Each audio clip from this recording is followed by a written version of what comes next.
Begin with a drum set. Listen for an explosive live sound. The snare should be crisp and the cymbals should ring.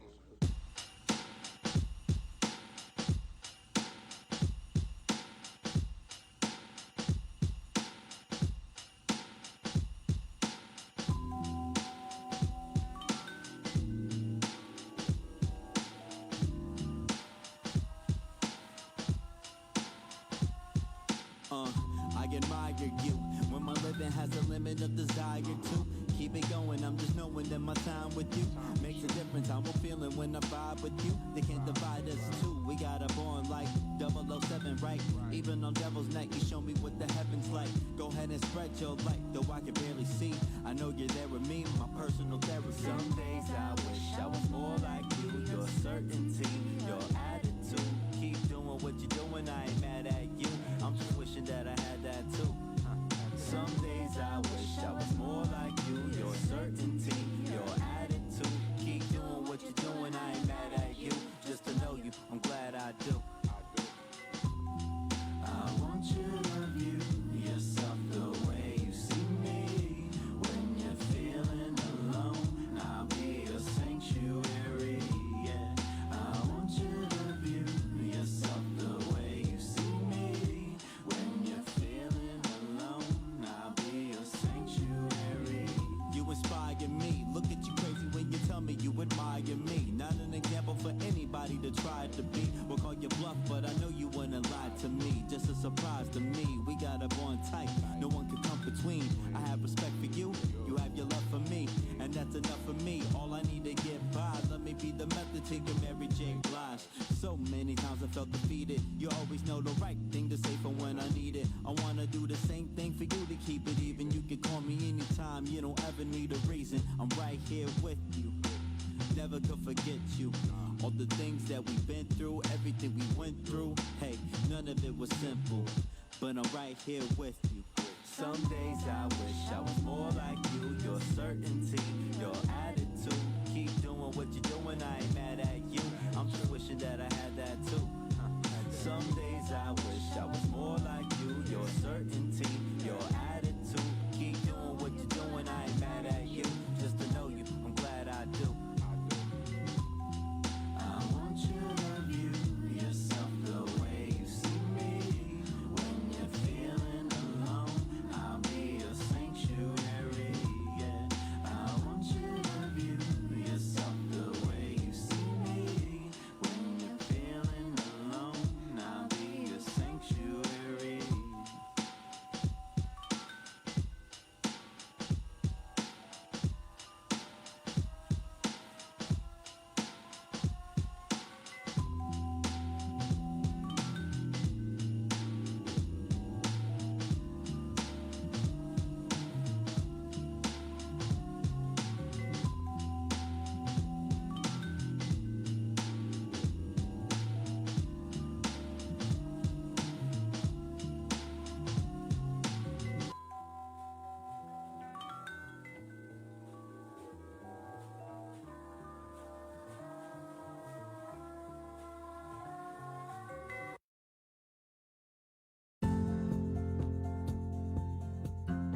Rise and shine.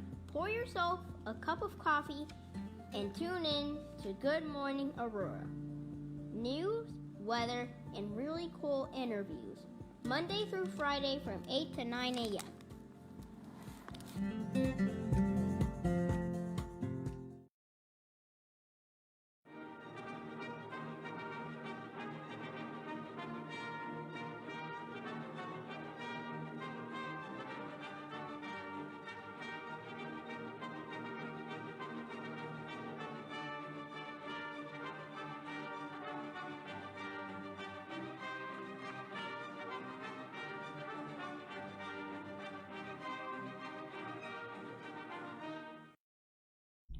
Good morning, Aurora. Good morning, Aurora. Good morning, Aurora. The time is 8 o'clock a.m. You are listening to and watching Good Morning, Aurora, the second largest city's first daily news podcast. Oh, I just took a great bite of an oatmeal cream pie, and that's why I'm kind of slow with the talking. What's wrong with Curtis's lips? Are they working? Yeah, they work, bruh. Anyway, it's Monday. It's Halloween today, right? It is Halloween. It's a nice day outside.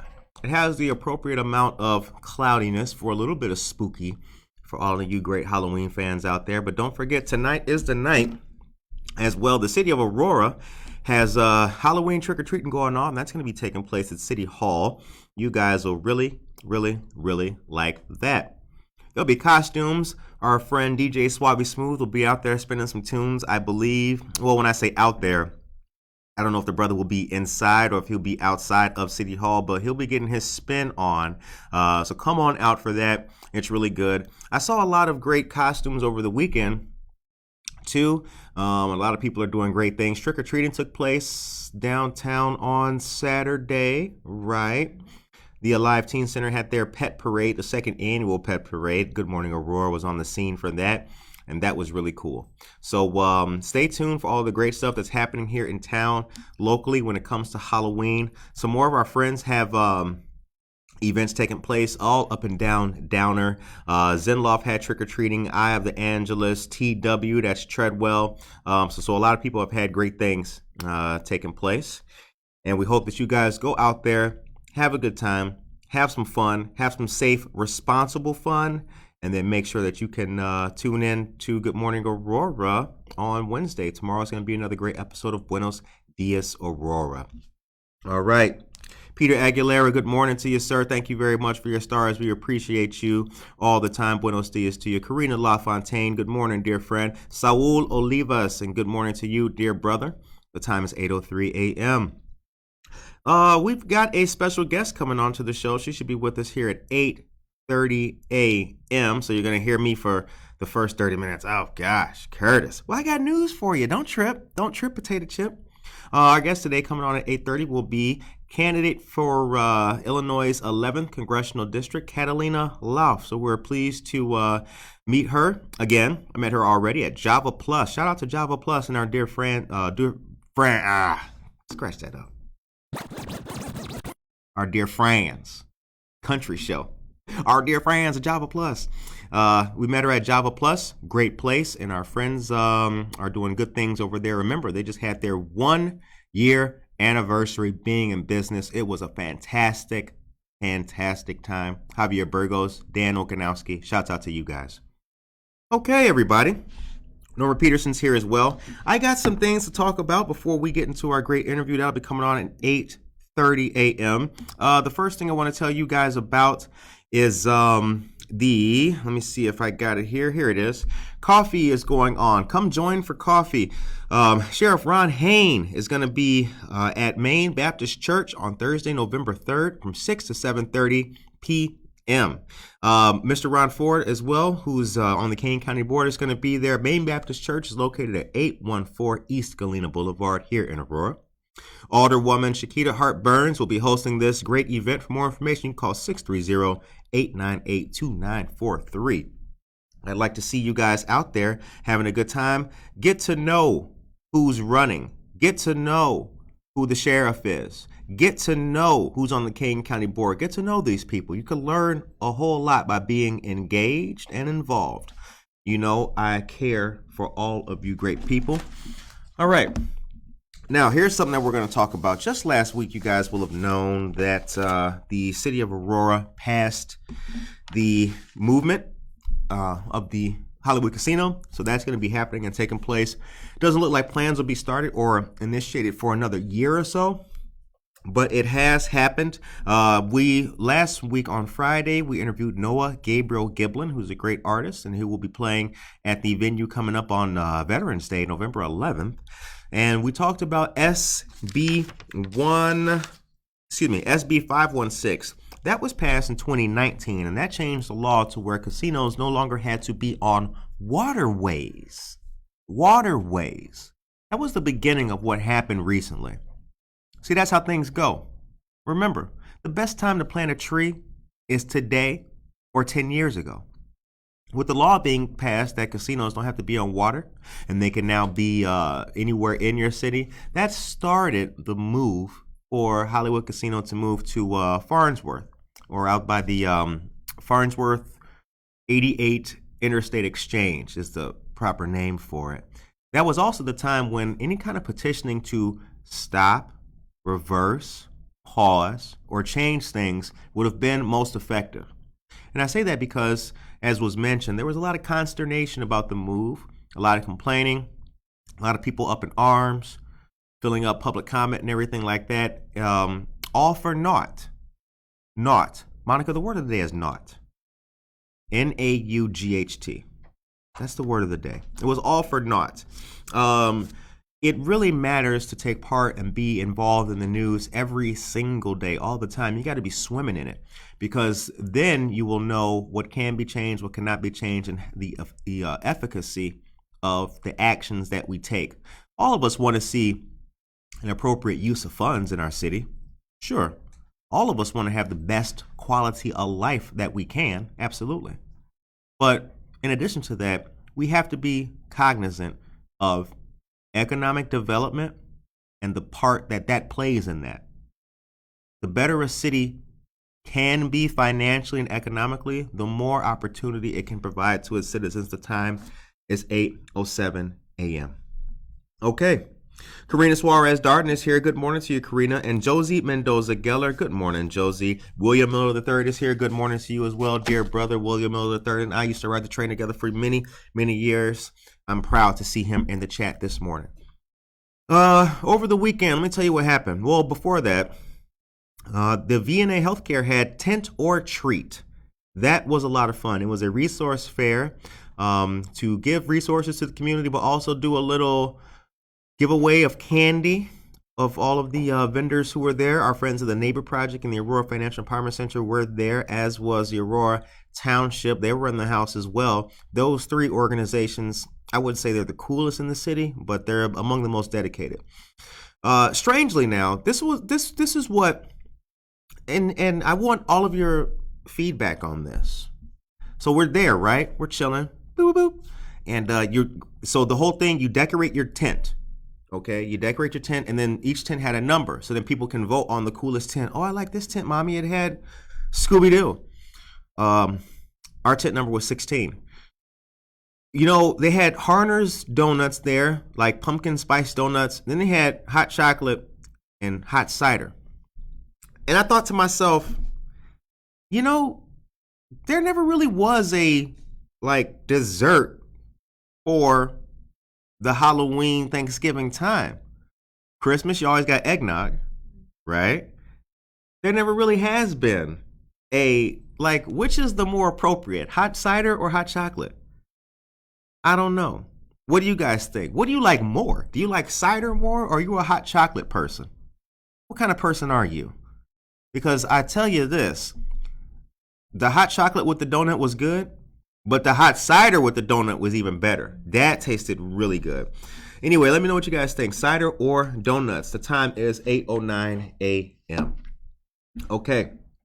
So we are going to, once again, if you're just now joining the show at 8:30 a.m., we will be speaking with Catalina Lauf, who is a candidate for Illinois' 11th Congressional District. She'll be coming on to talk to us, and we look forward to the discussion.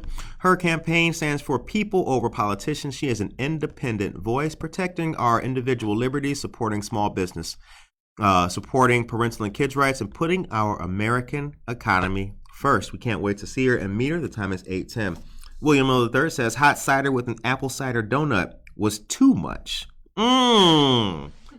Double the apples. I like that. I could eat that. Renee Cruz is here. Good morning to you. And Corey Ingram, good morning to you as well. All right. November 12th, beginning at 5 p.m., our friends of My Daughter's Dress are having their Royal Gold Gala at Whitetail Ridge Golf Club in Yorkville. Dinner, dancing, raffles, and much more. This will be a night to remember. The event is for all ages. You can scan the QR code on the flyer for more information. The flyer has been shared. If you guys are not following us on Twitter, you're losing your minds. I need you to go to Twitter, look up Good Morning Aurora, look us up, look it up, and hit the follow button. We'll follow you back. Okay. Also, court-based rental assistance is still available for those in a court eviction proceeding due to non-payment. The non-payment is conditioned. You can bring us on, Monica. The non-payment is conditioned on financial hardship due to the pandemic. Eligible applicants may qualify for up to $25,000 in emergency rental payments. The program is open to anyone in the state, and it's not conditioned by county. Now, that is important. Can you scratch it up real quick, DJ? Here's why that's important. For all of the people who had a hard time due to the pandemic and people who may have lost their jobs, got behind on their rent, now they have a job, they are working, gainfully employed, but are still having trouble, making up the deficit, getting back on track. The Illinois Housing Development Authority, better known as IHDA, has had several mortgage relief and rent relief programs, but for many people, just due to their landlords, they may still be in a court eviction proceeding. This provides that respite. Eligible applicants may qualify for up to $25,000 in emergency rental payments, and once again, you need to be in a court eviction proceeding. We've shared the QR code that is on the flyer. For more information, you can call 630-906-9400 with any additional questions. So many people who are in the community have been hurt due to the pandemic, and coming out of that is going to be still has proven to be a difficult task. So we're happy to shout out this and any other kind of information that can help bring people to a better place, to a more stable place, and actually a place that allows them to continue to provide for the things that are most important: family, food, and shelter. All right. Next, a local organization called We Do It for the Kids. They'll be hosting their annual toy giveaway. This will be Sunday, December 18th from noon to 2:30 p.m. It'll take place in the art lot behind Spizzico, 33 North Lake Street. Now, Spizzico is gone, ladies and gentlemen. You guys remember Spizzico? Monica, did you ever eat Spizzico? No. Spizzico pizza was, it was all right. I know that's not a resounding, right? It's not an endorsement of it, but it was all right. I'll tell you this, their Italian beef was the best thing they ever had in that place. Anyway, it'll be behind there. That's also where the Bomb the Lot art show is at, and the art is still on those walls.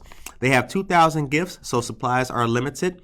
Parents must be present with children, and thank you to all the independent local organizations who do good things in our community. Next coming up will be Holiday Hoopla. This fun event will be Sunday, November 13th from 11 a.m. to 3 p.m. at the Kendall County Fairgrounds. This is hosted by Moms for Moms Vendors Events, and there will be food, hot cocoa, Santa, shopping, and so much more. You won't want to miss this. For more information, you can email momsformomsinfo@gmail.com.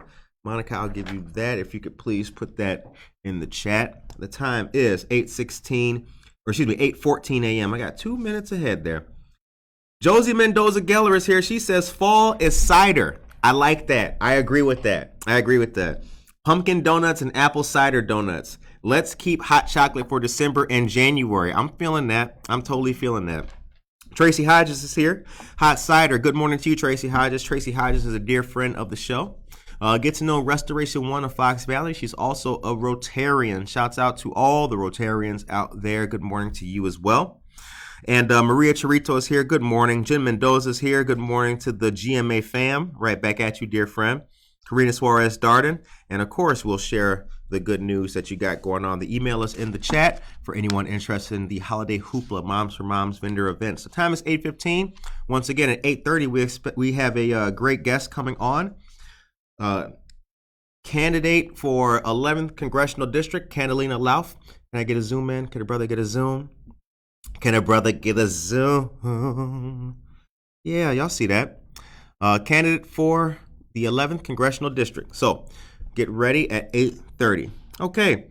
Moms for Moms Holiday Hoopla will have both cider and cocoa. Okay, they ambidextrous with the drinks. I like that. I like that very much.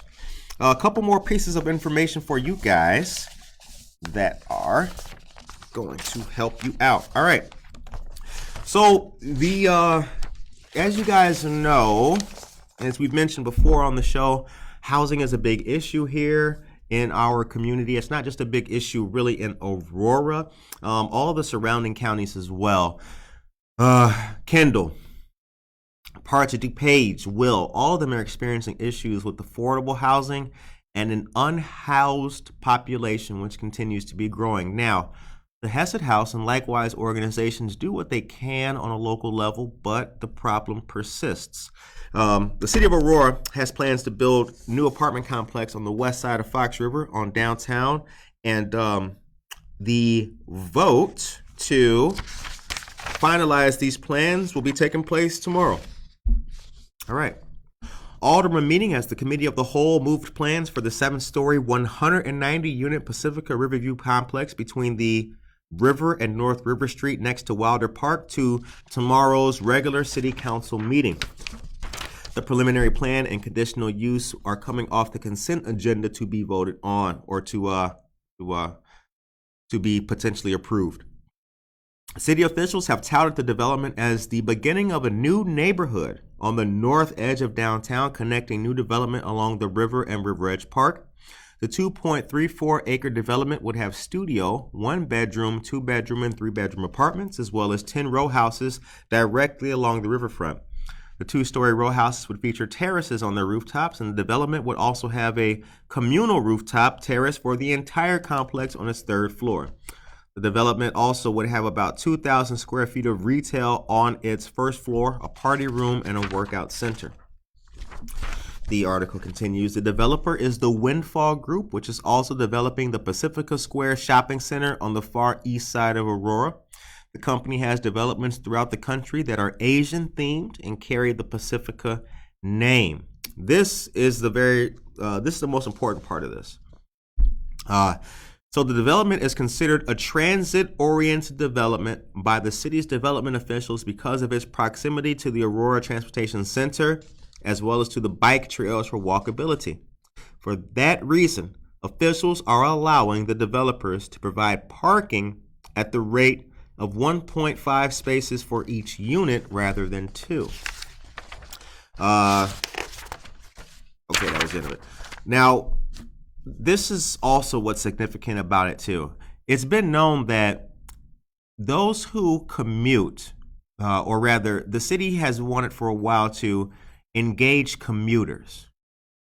The idea being that those young professionals who work in the city of Chicago, with the price of living in Chicago going up exponentially and quite expensive, I can tell you from experience, the idea is that if we build a downtown that is upwardly mobile, engaging, competitive, those young professionals with the money to spend will live here, contribute their talents, spend their money here, and thus improve the overall quality of the city. I tend to agree with that.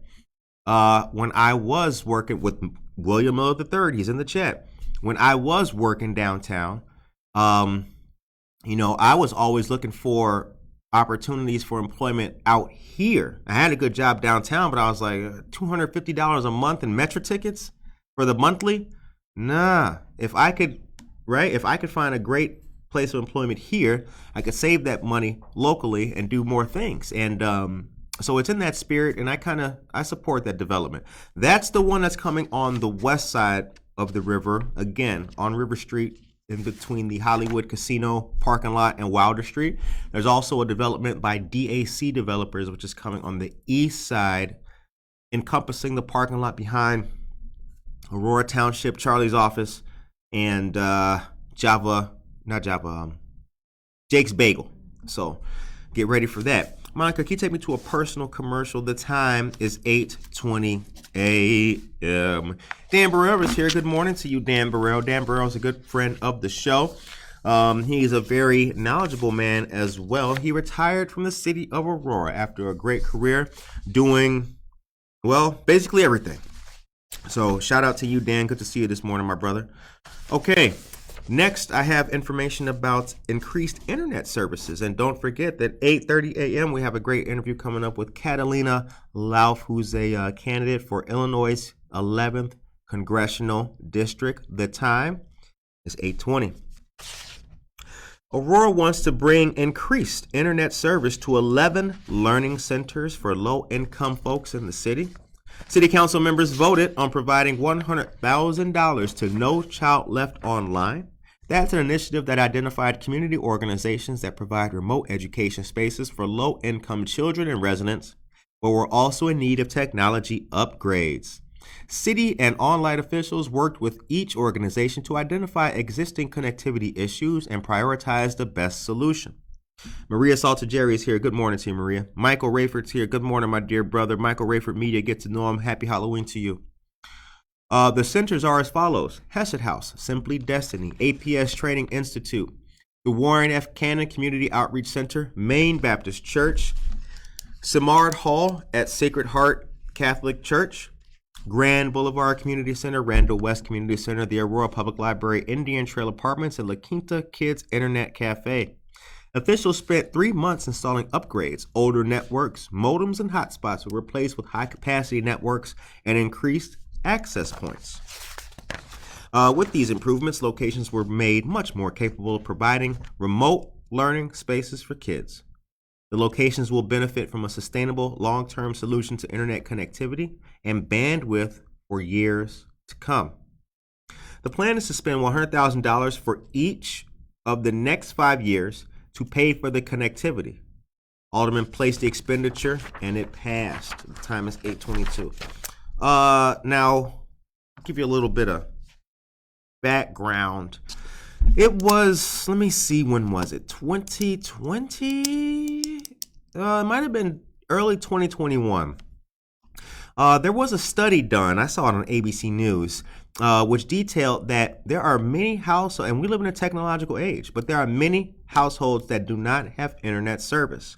Indeed, one of the things that we saw during the pandemic was, and then with the resumption of, with the rise of online learning, because remember, schools were shut down. Many schools who didn't have the infrastructure or the, Chromebooks available, they had to get them and then learn how to create learning plans. But one of the things we noticed was that parents were taking their kids and pulling up outside of McDonald's just to get a Wi-Fi signal because they didn't have internet access. And with libraries being closed for a long period of time due to phases of reopening and the different mitigation levels, it was quite sad to know that many parents were pulling up outside of McDonald's, Burger King. Indeed, the Aurora Public Library Eola branch, right next to Wabanzi High School, posted their internet password on signs outside and on the outside windows so parents could pull up, sit in the parking lot just to use a Wi-Fi signal. So this I consider a smart investment, because if we have centers that are available to be around for any kid who needs them to get their homework done or whatever the case may be online due to internet connectivity, imagine the other kind of things that could happen at such a center. Hopefully, like TBOC, Avis Miller, good morning to you, on the east side of Aurora on Grand, with a beautiful day outside in the summertime. It could not only provide internet access to kids who need it, could also be a place to host great things like a resource fair. But at the same time, we do need to be cognizant, because if we can afford, or excuse me, if we could provide internet access to households and families at a reduced price and give internet access in the home, I think that would be a win on the same scale as this is a win for the various community centers that are around the city of Aurora. The time is 8:25 a.m. Good morning to you, Tracy Duran. So good to see you here. I saw Tracy Duran yesterday at McCarty Mills Tap Room. She was there for the chili cook-off. Rockin' Taco took home the award. He won yesterday. And there was this big chili spoon, too, that was all painted and it was all nice, and they hooked it up. Oh, and he won that. And he won a pack of, like, all kinds of cool stuff. So shout out to Rockin' Taco. He did very good on his chili. That brother can cook. He can cook real good. I had one of his Cuban sandwiches I'll never forget. I was at McCarty Mills chilling out. Had a Cuban sandwich with a bag of chips. It was to die for. It was so good. I ate like half of it, put the other half in my pocket. Took it back to the studio. Kind of ghetto, I know. But, you know, when you're hungry, why wait? We don't have any food in the studio. That's the thing, right? We need a cafeteria in here, don't we? Yeah. Monica over here like, hell yeah, we do, bruh. We need like a vending machine, anything, something. We got Treadwell around the corner, but that's around the corner. And sometimes, you know, we don't have time to go around the corner. Okay, time's 8:26. We have Catalina Lauf, who we expect on in a few minutes. And this is going to be a great interview. Hold on, the keys. Yep. And I'm ready too. They're in my jacket pocket. They should be in the left pocket, Monica. Yep. Tracy Duran says, it was so hard to choose. All of the chilies were really good. Now, what was your favorite, Tracy? What was your favorite? Because it was like 1 through 10. So it was a lot of chili on display yesterday. But I like McCarty Mills. McCarty Mills is a great place. Shout out to Dora, Sanchez Soto, Alvin Soto, the entire Soto family, retired APD in the house. Okay. Next, ladies and gentlemen, let's keep it going with the news. You know I have news for you. You know I do. The DuPage NAACP Health Committee and the Naperville Alive Center have teamed up for weekly wellness events featuring Zumba. These are held every Saturday through December 17th from 8 to 9:30 a.m. Fellowship, fitness, and a whole lot more. Now, the flyer for this event is on our Facebook page. We posted it, and on there is a QR code that you can scan for more details. Learn what's going on. Get involved with the Alive Teen Center and the DuPage NAACP Health Committee. Your health is important indeed after every single show. What do I tell you? What do I tell you every single day? I tell you, oh, we got a call here. Hang on a second. Can I take this call on air? No, I can't. Hold on. Hello, this is Curtis. Hi, this is Catalina. How are you? I'm good. How are you? Good. Are I'm you? trying to find the spot. Are we Our in a great building? Yeah, our manager Monica is outside, and she will be meeting you momentarily. You should see her coming up. Okay. Yep. Okay, we'll find her. Okay, thank you. No Bye. problem. Bye. Ladies and gentlemen, that was a first. We took a call on air from the from the guest. That was awesome. Okay, so our great guest is here, and she'll be coming in momentarily. But as I was saying, what do I tell you every single day? What do I tell you? I tell you to take care of yourself and each other. Your health is important. Your family's health is important. Everything is important. And in addition to that, your quality of life is important. We don't just sit here and tell you things because we like to hear ourselves talk. You guys know us. You guys see us. And you guys interact with us. We really do care about the quality of life for everybody in Aurora, friends of the show or not. If you're on the west side, the east side, the far outreaches of both, you should be able to enjoy the same quality of life as everybody else. The time is 8:29 a.m. Okay. The last week, I think, let me see here. The last week for the Community Foundation survey is this week, actually. So please share what's important to you on the community survey by the Community Foundation of the Fox River Valley and the Dunham Foundation. It's a brief, anonymous survey, and it'll take you about 10 minutes, and it'll help in the collective efforts to assess needs in the community. The survey is available in English and Spanish. So, you should be able to access this and, take part. Let it be known what you want to do. If you are able to do it in Spanish and English, please do so. Remember, it is completely anonymous. The time is 8:30 a.m. Okay, so guys, the last thing I'm going to tell you about before we get into our interview here is the magic of Chris Kendall Market. You can join the magic of Chris Kendall Market by becoming a vendor. This fantastic holiday delight is coming to Aurora, and you and your business can be a feature of this great event. Showcase your products, increase brand awareness, and increase your exposure. Booth pricing is available online or by viewing the flyer, which we've shared a dozen times. Also, if you go to the Aurora Downtown Facebook page and their website, you can see all of the booth pricing and learn how to get involved. All right, the time is 8:30 a.m. You are listening to and watching Good Morning Aurora, the second largest city's first daily news podcast. All right. So Monica should be back in here momentarily with our great guest. And we are going to get started talking to Catalina Lauf, who is running for the 11th Congressional District against incumbent Bill Foster. Her top priorities are a pro-growth economy, safe and secure communities, immigration reform, protecting parental and kids' rights, and term limits. So we look forward to speaking to her here momentarily. All right. Jennifer Ryan Mayton is here. Good morning to you. Viso Arts is here. Good morning to you guys as well. And speaking of chili contest, join the Aurora Regional Fire Museum for our 6th annual Sound the Alarm fundraiser. It'll be Sunday, November 13th. Local restaurants enter their chili in hopes of winning the award for best chili from our attendees and a panel of guest judges. Your support ensures that we can continue to preserve the history of firefighting in our region and provide new programs and exhibits on an annual basis. Come on down to Two Brothers Roundhouse and taste some chili. Watch the Chicago Bears and support the mission of the museum.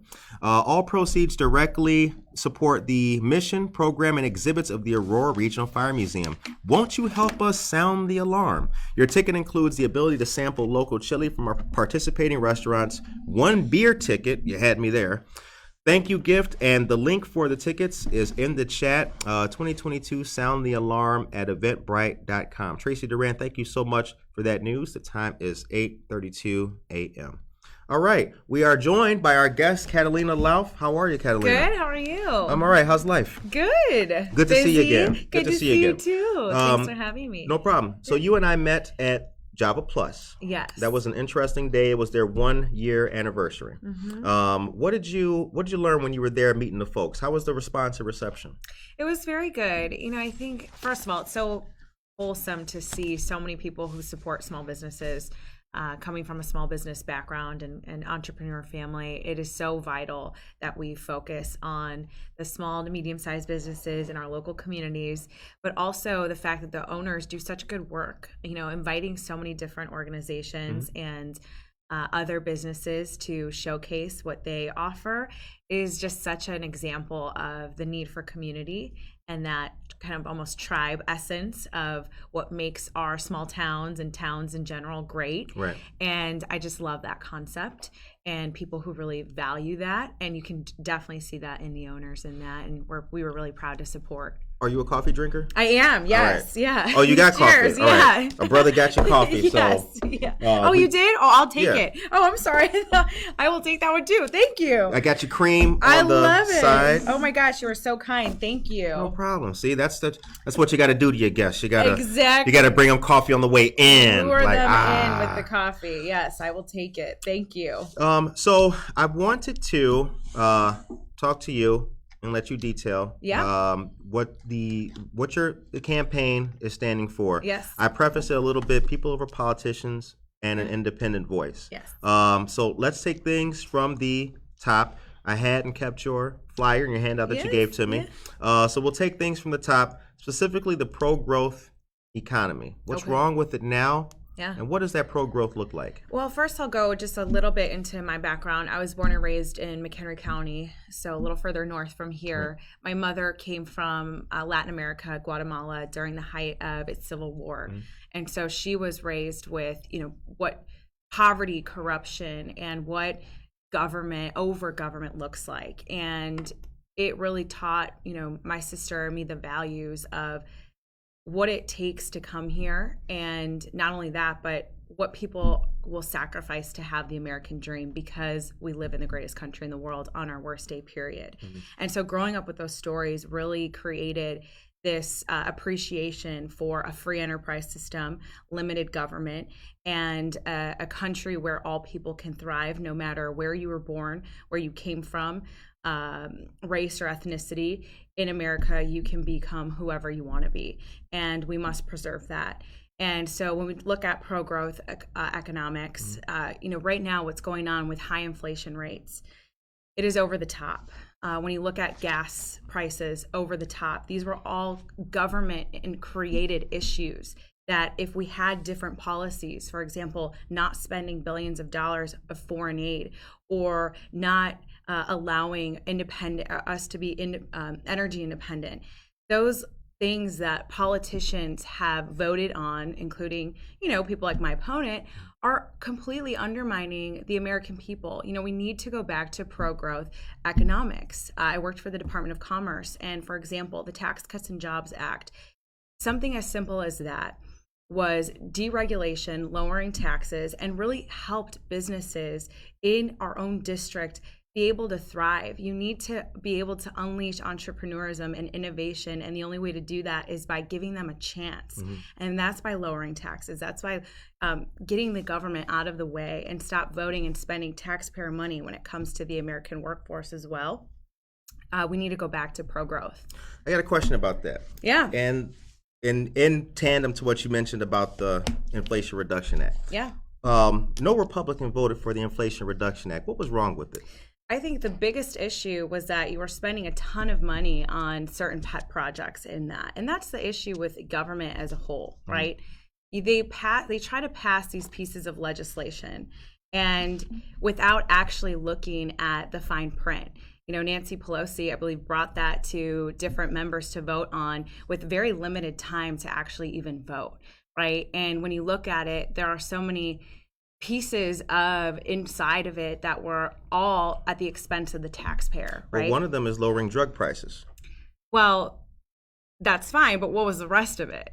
Sure. And you can't just vote on something because one little line is earmarked and thinking that it looks good.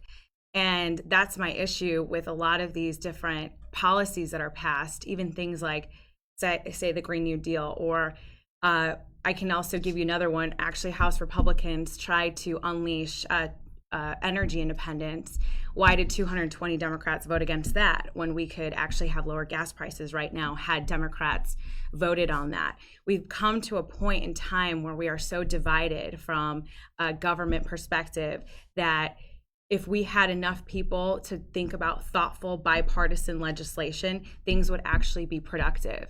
But if you have everything is voted on party lines at this point. And so if you're going to go in there and reject something because it's based on a party line, well, that's why we're in this mess as a whole, because you don't have enough people coming together on things. I agree. You're right. So having or rather not supporting something just because a person's opponent or the other side of the aisle is the person that created it, right, is definitely bad. Not only is it petty, I agree with that. There's a lot of pettiness in politics now. There are, but aren't there just some basic things that will always be good and should be voted on no matter what, like the CHIPS Act, for example? I mean, the purpose of which was to increase chip production in the United States to counter the reliance on China. Yes, there are instances of that, but I'll give you another example. For example, there was a veteran bill that was recently tried to be pushed through the House, and it was to allow broader cancer screenings for veterans, right? However, even in that bill, it sounds good. It sounds like you're helping veterans. It sounds all nice. But in reality, when you look at the fine print and you look at every single piece of the entire legislation, you're not getting exactly what it's being marketed as. What bill was that? And so I will find the number for you and the actual title. But I believe it was let me actually find it right now.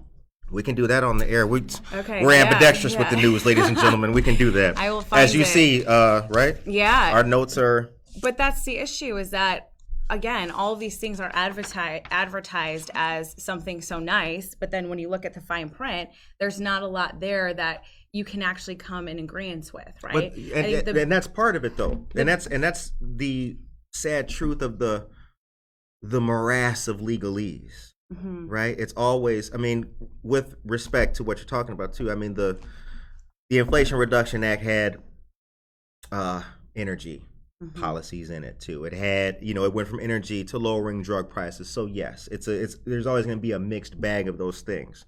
But as a person who's on the outside looking in, again, I do believe that there is the reason or the overwhelming reason to vote in support of it. And I do have a question about inflation, which is local here to the food pantries coming up. So then I have a question from an outside person looking in.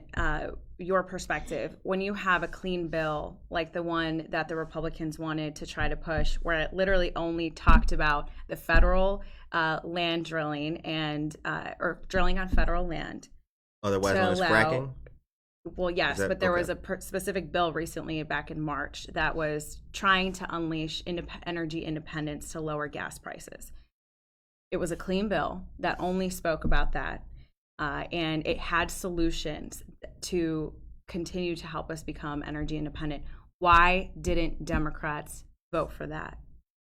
Right? So at the end of the day, it all comes down to how divided we have become as a country in politics and why there's a need for people over politicians. Because when you have these career politicians who have been in office for 20 years even, you don't have the opportunity to be innovative. You're not solving modern day challenges in a thoughtful way because you have such a grip on, in my opinion, a grip on your own ideology. You know, we need to focus on people, not party. And, you know, I'm really excited to be able to bring that type of new perspective once elected and understand that it shouldn't just be about party lines. You know, I'm running as a Republican, but even Republicans, there are areas that they can improve on as well as Democrats. And so the only way we allow this kind of diversity of opinion is if we have new people at the seat of the table who want to solve these challenges in a thoughtful way and are also honest. You know, how many legislators and even the media actually pointed out, you know, the flaws in these different policies. You know, they are. This is the American people shouldn't have to read 200 pieces of legislation. But that's part of it. You know, that's part of it. That's, right. That's part of it. It's part of it. ILJA and all that, it's part of it, which is unfortunate. It's sad. I wish there were like an app that you could see just like the breakdown of where bullet points. Exactly. Bullet points. The TLDR. Okay, right? Yeah. Okay. The Bullet Point Act. Yes, exactly. Well, this is from Forbes, and again, it doesn't. Here's what it does say. Now, let me see. I'm gonna cross fact check this. Sure, absolutely. Yeah. It's Forbes. So there's here it is, for example, big provisions in it. Creation of a 15% corporate minimum tax rate, prescription drug price reform, IRS tax enforcement, which I know this in itself could be a whole nother hour show. Right. So is this the 87,000 IRS tax agents that they want to have now on payroll? But that's people being replaced in the workforce. You know that. Well, that's people who are retiring and their workforce needs to be replaced. It's not just we're going to hire 87,000 people to. I don't agree with 87,000 people being added to government jobs, period, considering we have a lot of government jobs already out there, and I don't believe that taxpayers should continue to foot the bill on these massive For the record, I don't work for the IRS to advocate for their hiring policies. I'm just saying, so something like that alone is enough for 200 Republicans to want to denounce that. Investing $80 billion over the next 10 years? In what? In IRS tax enforcement? Yeah. Absolutely not. Okay. Why would we invest $80 billion for 87,000 agents to go look at all your tax records and things like that? It's ridiculous. Affordable Care Act subsidy extensions. Currently, medical insurance premiums under the ACA are subsidized by the federal government to lower premiums. These subsidies, which were scheduled to expire at the end of the year, will be extended through 2025. Approximately 3 million Americans could lose their health insurance if these subsidies weren't extended, according to the Department of Health and Human Services. I would like to know how many Americans have already lost their health insurance or their right to choose of their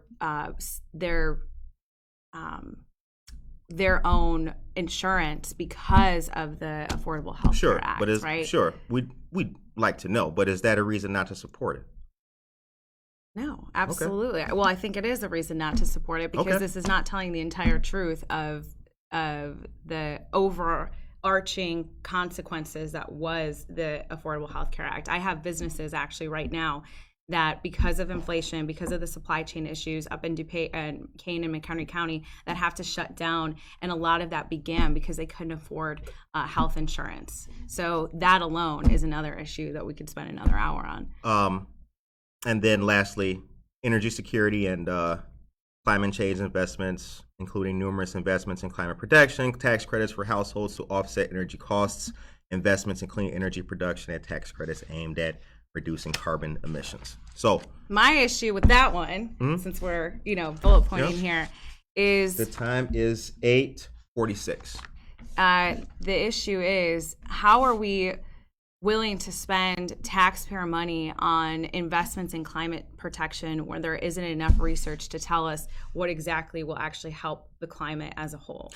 And why are we, again, willing to spend and bet our entire economy on things like that when it's not even scientifically based? Well, scientifically based. Yeah.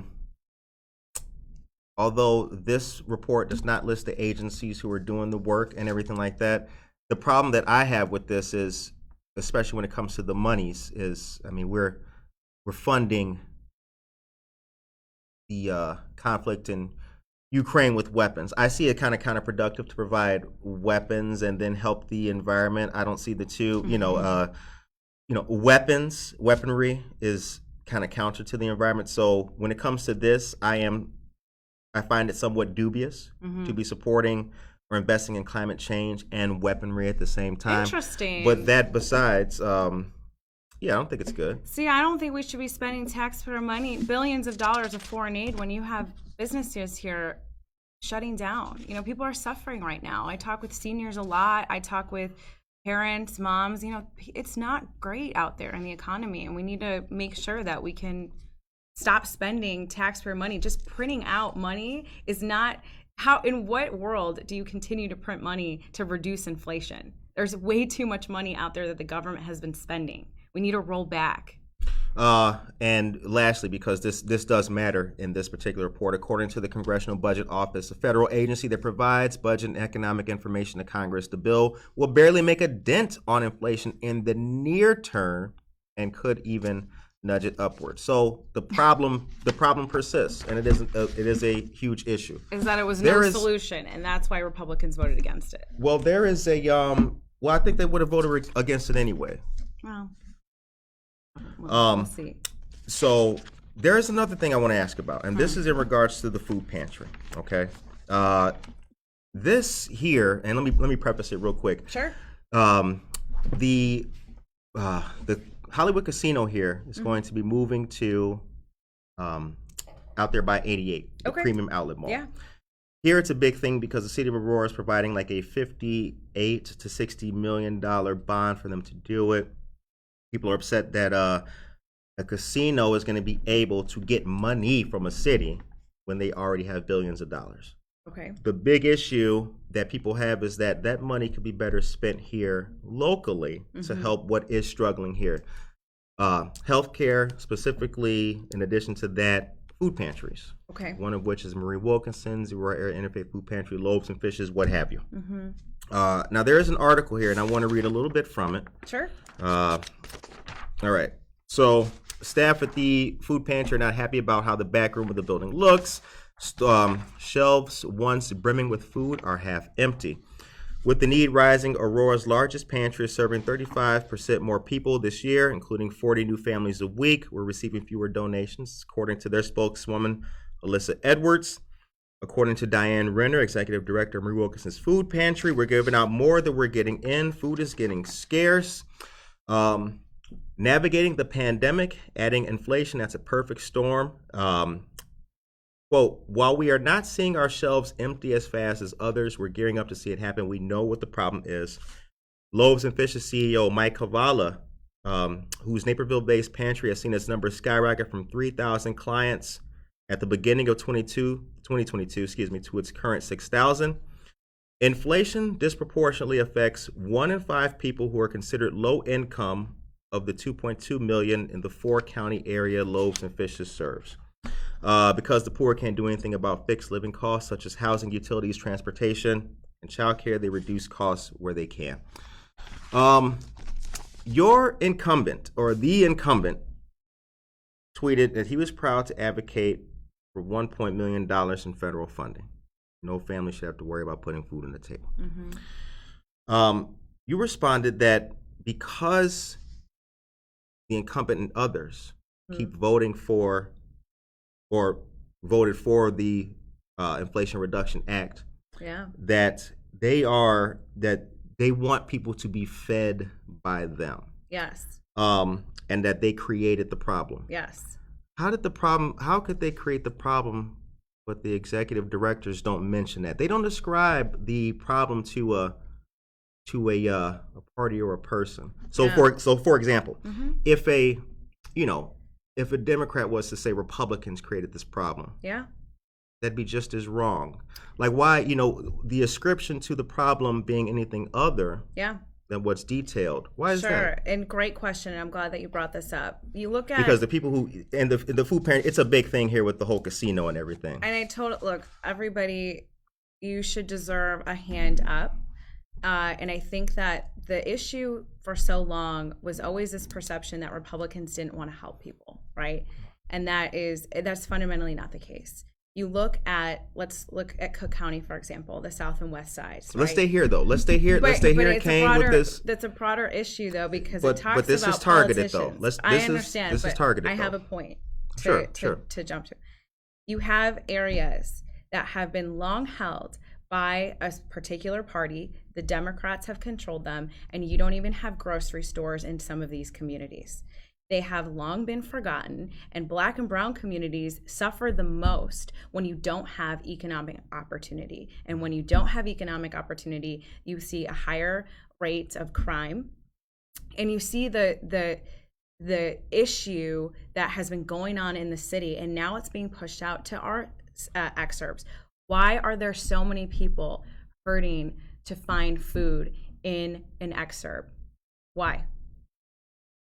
Because they can't find jobs, because they can't feed their families, because the government is taking so much out of their paycheck.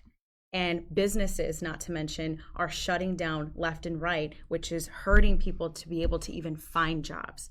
We need to focus on getting people employed, getting people to a point where they can work and that they can keep more of their paycheck so that they can feed their family. To me, when you continue to, again, it's not about not wanting to help people. It's about fundamentally keeping people on a system so that they continue to I'm sorry, people are worth more than a government paycheck or government food given government food. People are worth more than that. And when we continue to not look at the problem from a broader perspective and help our communities from an economic perspective, no, I want somebody to be able to afford food. Not to mention the supply chain issues. Here in Illinois, we had some of the most draconian lockdowns that were not based on numbers. They were not based on We're getting scientists. into the weeds. We're getting into the We're weeds. not, because the reason we're why getting into the weeds. The reason why we the question shut wasn't down, about the question. Hold on, with but respect. the reason with why respect, people, it wasn't about lockdowns, nor was lockdowns mentioned anywhere in here. But the reason why people can't eat is because of the lack of economic opportunity, period. And when the lockdowns happened, we had so many businesses that were shutting down. I have spoken with Hispanic families that lost their jobs because people like J.B. Pritzker and the Democrats shut down their restaurants and businesses. So then what does that happen? That forces somebody to go to the government. That forces somebody to go to a food pantry because they have no other opportunity. It's government that shuts down businesses. And so it is a cyclical problem. And we need to focus on getting business, getting economic opportunity here so that people can eat and can afford their own food. I don't want people reliant on the government to feed themselves. So you would not have advocated for or tried to find funding for a food pantry? I would advocate for more economic opportunity and to make sure that people can keep more of their paychecks so that they're not. So is that a no? Or rather, let me come at a different way. So was it wrong to advocate and secure funding for food pantries? I think it is very much misled. And I think that people like Bill Foster want people to be eating and forced to eat off the government, and that's a problem. What do you say to the directors of the food pantries who who look for funding to help their operations? I think their causes are noble. I'm not saying that we shouldn't help people. That's been very clear from the beginning. But what I am saying is that because of destructive policies, we have a lack of economic opportunity and a lack of people to be able to even go get jobs to then go and feed their families. I want to solve that problem and make sure people can feed themselves and can go and work hard and have the opportunity to live, than to just their first idea is to go and unfortunately have to go through that. That's horrible. It is horrible. But it's a broader problem, and continuing to throw federal dollars at these things without actually solving the problem from the very beginning, to me, is not a thoughtful way. What could be quicker? Allowing the food pantry to purchase food, or fixing an international supply chain issue? It's an entire ecosystem. I also want to know how many of those food pantries unfortunately suffer from baby formula shortages. That was, again, a government created problem. So how are you going to continue to say that government should continue to solve these problems and I didn't federal say that. money? For the record, okay. But I didn't say this that. is the thought process of members when they vote on things like that. Is government their mindset is that government creates a problem and then government should go ahead and solve it again. I have Hispanic families that could not find baby formula for almost 6 months here. They still can't. They go to food pantries. You have people who are high income earners who had to go to food pantries to find baby formula shortage. That was a government created problem.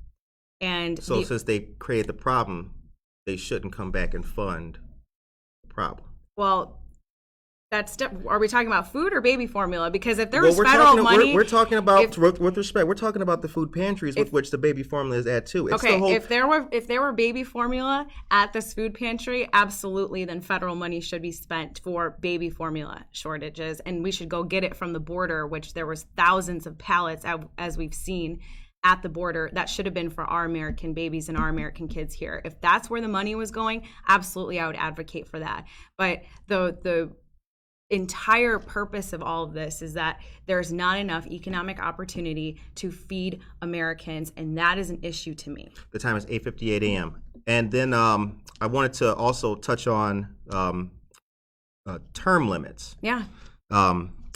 Detail what's wrong with term limits now. What's your view of term limits, how they should be? What's the most effective way for people over politicians and maintaining that with a good level? There are people on both sides of the aisle who have been in office for way too long. And I believe that it continues to breed just this area of, or this notion that, those elites that think that they live in a bubble and they're so far removed from their own people. And that's why they're never held accountable, is because people don't really see all these things that they're voting on and all of the impact that their votes are having on the American people. Are right? they not held accountable when if they they mess up, are. they get voted out of office? It's all a money game. What's more accountable than that? When was the last time Bill Foster was challenged by a Republican or even somebody in his own party? I can't remember the last time that he was primaried. And why? Because he's been in office for so long that he's able to vote 100% with Nancy Pelosi. And now that he was moved into a district that's actually more moderate leaning, he doesn't represent the values here. He wasn't moved into it, it was redistricted. It was fine. Yeah. It was redistricted. And he doesn't represent the values. So now we're here challenging him. But let's say so many different politicians, again, on both sides of the aisle, who sit in their seats for 20, 30 years and don't get anything done for their people. They live in D.C. full time. There are rumors that Bill Foster has not even lived here in Illinois. When you're not serving your people in a thoughtful way, when you are not present, when you are not in the community, it's one thing to go and give federal funding, but you need to show up for your people. And the lack of accountability from our elected officials is horrible. And so I fully support term limits. I think the majority of Americans support term limits. This should not be a career for anybody. Our founders went and they were farmers, they were business owners. They wanted to go back to their homes and in their districts and had lives. They weren't just sitting in Washington in an ivory tower, just, trying to play, with people's lives and spending their money. There was some honor there. They did their time and they left. Nowadays, you have people that sit there for 30, 40 years. That's ridiculous. For the record, I do believe that the time that people, I do think there is a danger that the time a person spends in office, consistently getting patted on the back, could potentially go to one's head. Right. But that's why like the accountability of being voted on, having to run, and potentially losing that vote or winning it. Yeah. I feel is kind of the built-in remedy for that. But what would be effective term limits? 2 terms, 3 terms? No more than that? The term limit pledge that I've at least signed and many other candidates is 3 terms in the House, 2 in the Senate. Okay.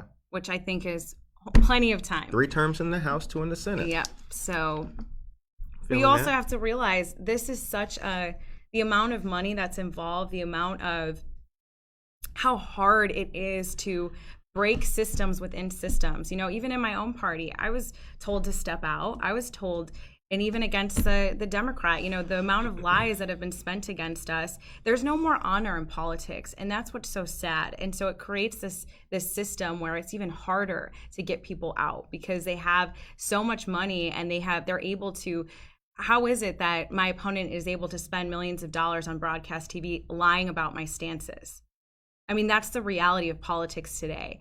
And it's to the disservice of the American people when you have people who actually should be called out for their votes and their history and their work instead of the lies that are being told in politics. It has become such a game, and that's to the detriment of the people. The time is 9:02 a.m. We had hoped for an hour, but we're happy to have you come on the show. Thank you. But however, the show ends. I just want to detail for folks where they can find you at CatalinaForCongress.com. Yes. CatalinaForCongress.com. You are on Twitter, Facebook, Instagram as well.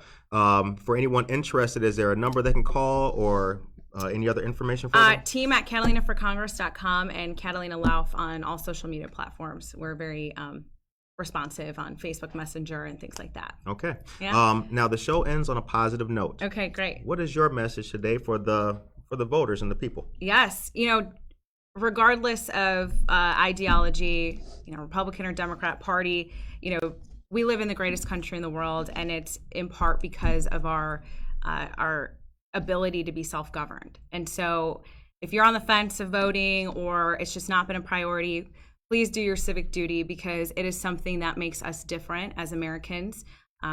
People in countries like, where my mother was born don't have the opportunity to choose who they're governed by. And it's so important that we remember our constitutional rights, our individual liberties.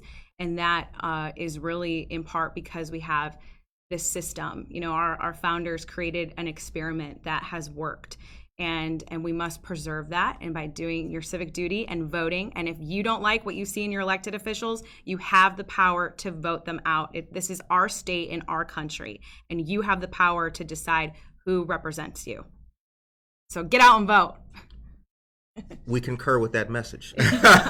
Well, ladies and gentlemen, thank you very much for tuning in today. Remember to support the Aurora Regional Fire Museum. They have their chili cook-off, which is coming up. A lot of great things are happening here locally, so please continue to do your very best. Be a team player. As Catalina mentioned, you need to vote. The Kane County Voting Center is right around the corner from us here at 5 East Downer Place, Suite A. With that, we will see you guys Wednesday. Tune in tomorrow morning for another great episode of Buenos Dias, Aurora. Take care of yourself and each other. Thank you.